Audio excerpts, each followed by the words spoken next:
Թրաֆիքինգի վերջին ամենաաղմկահարույց դեպքը գրանցվեց մայրաքաղաքում, բացահայտվեց, որ Մերսման սրահի աշխատակցուհիները երբեմն պոռնկությամբ են զբաղվել կամ սեռական բնույթի ծառայություններ մատուցել։ Կանխվեց հանցավոր խմբի գործունեություն, որը զբաղվում էր Չինաստանից կանանց հավաքագրմամբ, Հայաստան հետագա տեղափոխմամբ, որտեղ այստեղ Մերսման սրահի քողարկման ներքո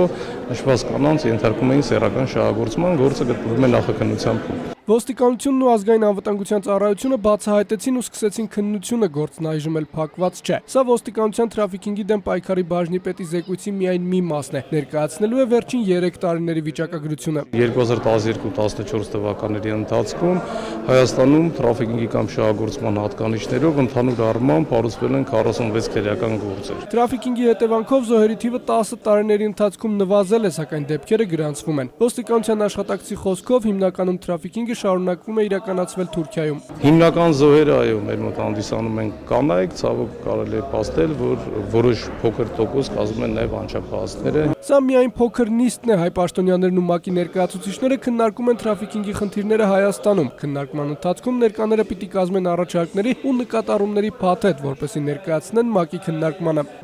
Հայաստանի կառավարությունը քայլեր է իրականացնում թրաֆիքինգի դեմ պայքարի համար, թե Հայաստանից դուրս եւ թե Հայաստանում։ Մյուս առաջարկները միասին պետք է ամբողջացնենք կոնգրեսում խոսելու համար։